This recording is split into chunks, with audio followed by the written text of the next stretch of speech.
작은 물고기의 치어가 있어요. 뱃속에 하얀 알갱이들이 들어있어요. 이 하얀 알갱이 뭔지 아세요, 여러분? 혹시 여러분 생활 주변에 사용하는 플라스틱 중에서 하얀 플라스틱 뭐 있죠? 투명한 거 말고 하얀 플라스틱 어떤 것이 있나요? 네, 맞아요. 스티로폼입니다.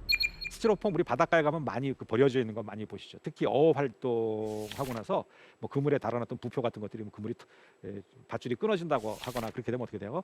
바다에 막 표류를 하죠. 부표, 스티로폼 부표 같은 것들이 이것들이 막 부닥치고 풍화작용을 겪는다고 했잖아요. 그러면 작은 스티로폼 알갱이로 즉 미세 플라스틱 사이즈로 쪼개질 것입니다.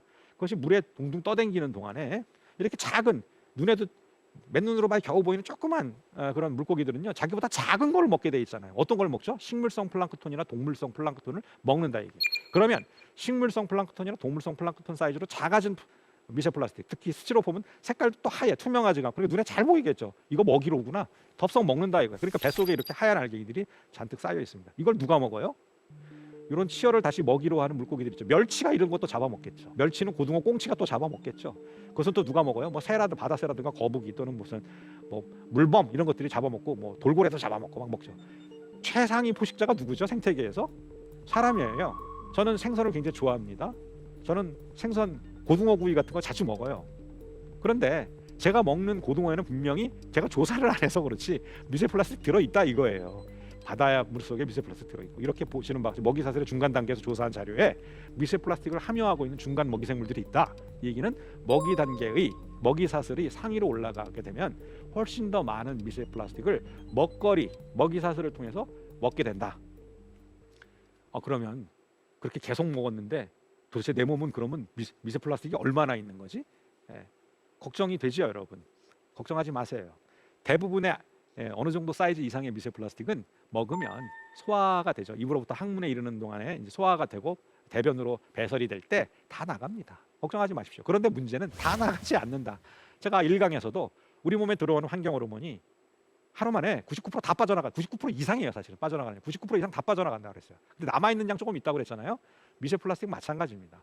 뭐 5mm 정도 사이즈의 것을 미세 플라스틱이라고 얘기한다면 이것은 작은 콩알 정도의 사이즈예요. 이런 정도 사이즈는 절대 몸 안에 남아 있을 수가 없습니다. 대변으로 싹 나가게 돼요. 문제는 작은 사이즈의 미세 플라스틱은 빠져나가는데 시간이 오래 걸리거나 아주 작은 사이즈의 미세 플라스틱은 빠져나갈 생각을 안 한다고 하는 것이죠. 미세 플라스틱에 우리 인체는 어떤 경로로 노출되는가? 제가 아까 좀 너무 바다 얘기만 한 것 같아요. 그렇죠?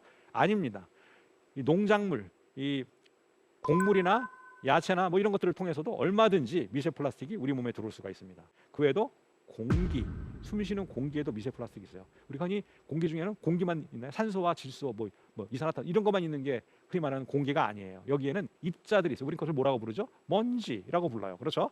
이런 먼지 중에는 뭐 크고 작은 입자들이 있습니다. 그 중에 미세 플라스틱 사이즈에 해당하는 그런 입자들이 있을 수 있고요. 이런 것들이 우리가 코로 숨쉬어서 이렇게 우리의 호흡기로 들어올 수가 있습니다. 봄철이 되면은 뭐 황사가 이렇게 막 찾아오고 다른 나라에서 뭐 중국이나 뭐 몽고죠 이런 데서 발생한 먼지가 미세먼지가 쫙 오게 됩니다. 그건 전부 다 사실은 입자들이죠. 그렇죠? 그런 입자들 중에는 미세 플라스틱 입자도 있을 수 있다라고 하는 것이고요. 바닷물이나 담수 또는 우리가 음용수 이렇게 마시는 물을 통해서도 얼마든지 또는 식탁을 통해서도 얼마든지 많은 양의 미세 플라스틱이 우리 몸에 들어올 수가 있다. 그러니까 여러 가지 경로를 통해서 미세 플라스틱은 우리 몸에 들어오는구나라는 사실을 알 수가 있어요. 이 그림은 우리 몸이 섭취하고 있는 미세 플라스틱이 어떤 경로를 통해서 들어오는 것이 가장 높은 비중을 차지하고 있는가를 보여주는 그림인데요. 역시 가장 많은 것은 먹는 물, 음용수를 통해서 최대의 미세 플라스틱이 우리 몸으로 들어오고 있구나. 가장 많은 양의. 두 번째 원인이 바로 해산물이에요. 해산물을 통해서 많이 들어온다.